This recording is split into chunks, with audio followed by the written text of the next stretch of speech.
Ang pinakamagandang babae sa balat ng lupa. Yung bubble gang magta 30 years na.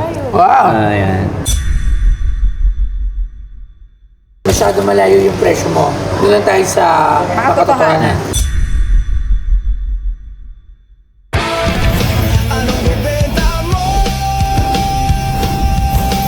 Dito lang sa Pinay Stars. Ang pinakamagandang babae sa balat ng lupa. Diego! Yeah! Ako na yung pinakamaganda, hindi na siya. Hindi na. Sige, pahig ako pangalawa. Alam mo, yung unang punta mo dito, doon ko talaga nalaman na ikaw yung mas maganda kay Labs. Sige, okay lang. At least may pangalawa naman. Tanggap ko naman na maganda talaga si Kamusta ang buhay-buhay? Ayun, ganun pa rin. Uy, para din nyo nalalaman ha, si Diego, mahilig sa charity to. Para lang, baka hindi nalalaman nila. Baka, Kailangan natin charity. Sobra. Outreach sa iba-ibang lugar. hindi lang isang beses sa buwan. Maraming beses, minsan. Hindi, once a month. Dapat. Once a month. Pero yun ang pinaka-konti, di ba? Pero minsan, ilang beses sa isang Pag buwan. may mga pagkakataon pa, pag Oo, walang trabaho, yan. maisisingit. Oo. Para lang sa akala nyo kasi baka akala nyo to si Diego ay, di ba? Pero... Baklala. Baka akala nyo, dito bading. Guding to, guding. Guding. Yan. Yes. Hindi, para lang kaalaman kasi nga, na-share ko lang kasi ilang beses ko na nakasama sa charity. At siya rin ang naging tulay dun sa Duralite na owner na si Ryan ng Pacheco. Ryan ng Pacheco. Kaibigan ngayon at ngayon nagdo-donate sa atin ng mga tsinelas para sa mga bata. Yes. Siya tulay. Yes. Palakpakan natin si Diego. Ayan, ito. Pero walang halong plastiko kung ano man na pagbibida. Pero talaga si Diego has a good and pure heart when it comes to gooding siya. Yes. Para sa mga bata. Yan, hindi mahilig sa bata. Hindi mahilig sa bata. Para sa mga bata. Okay. So anong dala mo sa atin ngayon? Ayan, kasi yung bubble gang magta 30 years na. Wow. Ayan, mag-anniversary kami. So, actually yung unang hinahanap ko, yung namin, yung unang copybook. Kaya Unang lang, copybook. ito Ayan, yung pangalan nakita niya. ko. Ano to Bubble Bible. Ayan. By Bitoy. Actually, yan, special book ni Bitoy yan.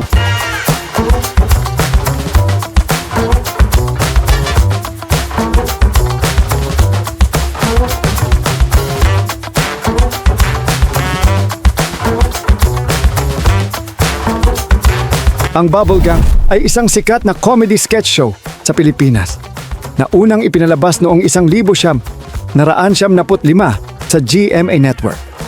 Kilala ito bilang pinakamatagal na running gag show sa bansa.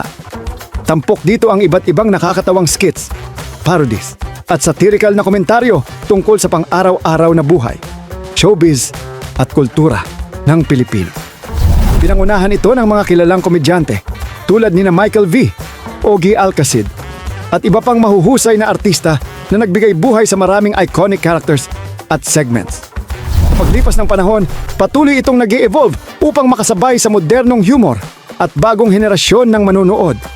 Dahil sa kakaibang estilo ng pagpapatawa at matatalinong parody, naging bahagi na ito ng pop culture ng Pilipinas.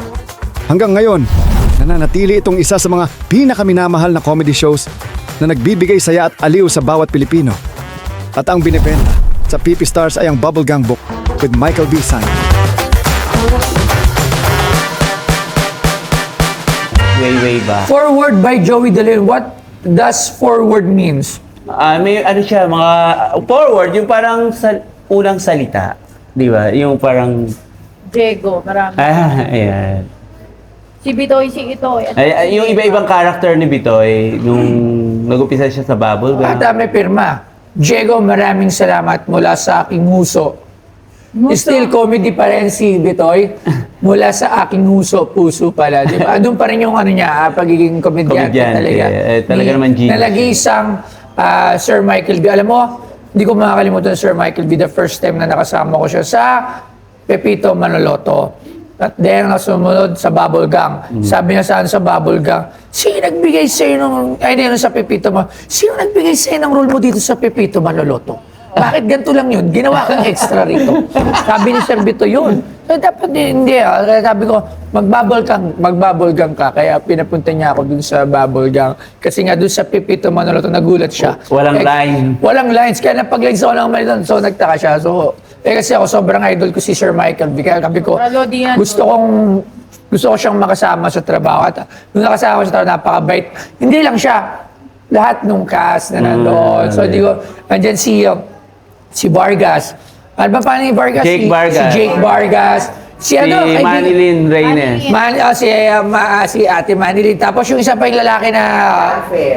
John Fair. Si Arthur Solinap. Hindi, si Arthur yung yung asawa ni Jopay. Rochelle. Rochelle. Halo-halo na. Hindi, yung isa yung kaibigan natin, yung anak ni Bito, yung medyo malaki. Mabait. Si Saku. Sayaka? Isa na ipagkama. Oy, nakakakaya pa, mabait yun. Di ko na ngayon, nawala yung FB ko, friend ko siya, yung medyo mataba. Yun. Grabe ka naman sa medyo mataba. Hindi, pero mabait yun, ha? Mabait talaga yun. Isa mga lagi kong kakwentuhan sa message. Sayaka. Oo. So, and hi dyan sa lahat ng mga cast ng Pepito Manaloto, More Power, at syempre sa Bubble Gang. Yeah. So, magkano mo naman ito binibenta? Magkano mo ito binibenta? Dati binarat mo na ako eh. Magkano to? Magkano? Ikaw Ikaw na. na. Pag ako, mahal. Magkano? Magkano? May Magkano? rules ba ba nito? 30 years yung bubble gang eh. Kwentahin natin. Magkano? Magkano mo ito binibenta? 100K. Eric, Dala, okay, 100K. So, syempre, okay lang naman yun. Alam nyo, wala naman lagi ko sinasabi, walang masama magbigay ng price. Kasi gamit niya to, hindi kayo si Diego. Kasi to, nakita mo, naka-dedicate kay Diego. Galing kay Michael B. So, may sentimental value. Oo naman, mahal na mahal ko yan si Bitoy. May value to, hindi lang to doon nakikita at sunga naman gamit, di ba? Okay, pero syempre, price niya yun, tayo, nasa business side tayo, kaya, Tawaran portion tayo. dahil napakabait mo sa akin at marami kang naitulong, mga Lodi ko bagay. si Sir Vito. Oo, hindi, bukod sa Lodi ko si Mike, kasi si Diego kasi mabait ko sa, alam mo, kahit hindi Oo, ka- kasi yung bibentahan yan, itutulong ko rin naman. kahit hindi kami nagkakausap nito, pag may kailangan lang ako, Papa Jegs, ano siya, di ba yung iba, minsan, pagkagano'n, Sin. Oo, Sin pero lang, si di ba? Papa Diego. Tapos sinabi ko na nakasama to kay Consi Mac. Okay. Oy, Consi na yung boss Oo natin. nga, si Tolmac. Tolmac, nakakalimutan mo na ako. Ay, nakalimutan ka na. Oo nga eh. Tolmac, kinakalimutan mo na itong kaibigan natin. Aba. Kaibigan natin si Boss Mac. Okay, dahil dyan.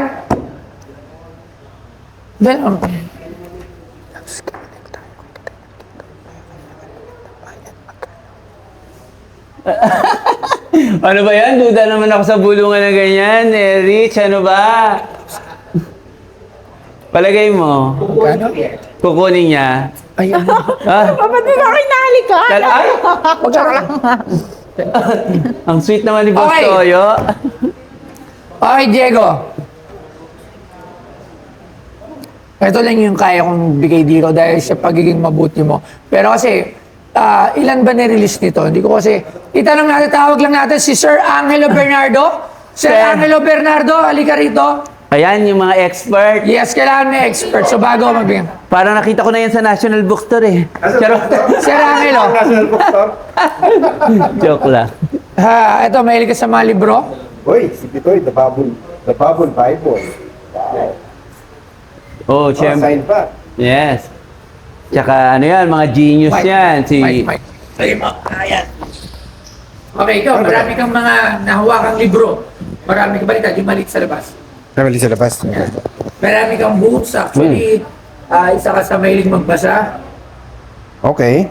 Ito si Michael B. Ano eh. Mahilig akong panoorin siya. Pero hindi Sino ba naman magbasa. ang hindi? Oo. Sino ba naman hindi?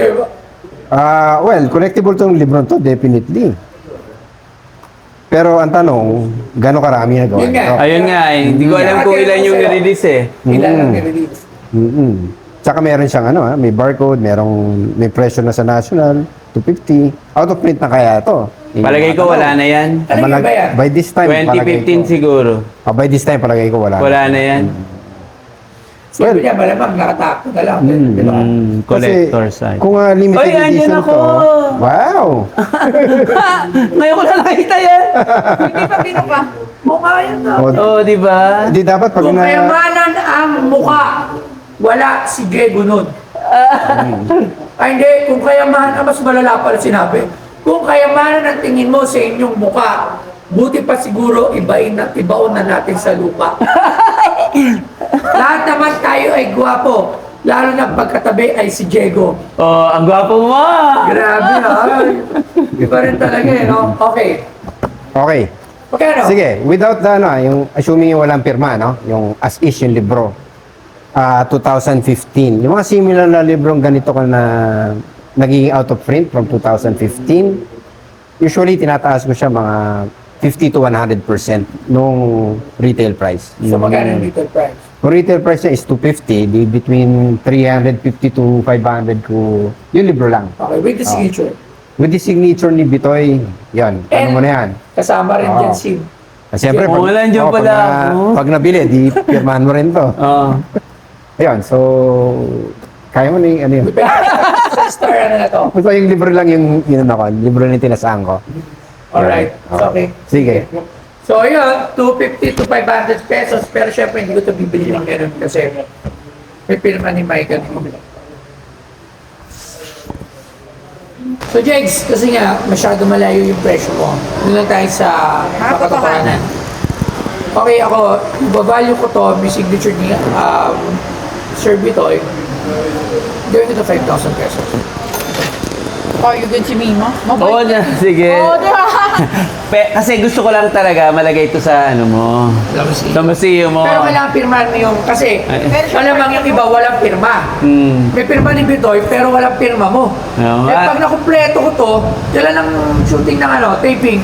Bubble gum? Paksapat, Diego, sama naman ako dyan. Para mapapirmahan ko sino-sino pa yung nandito. O, pirma mo na yan sa'yo. Natuwa ako dito ha. Hindi ko nakita to. Ay, Hindi mo napansin? Hindi kasi alam ko ano to, tungkol lahat kay Michael V. Kasi ano bubble Bible ni Bitoy Di ba?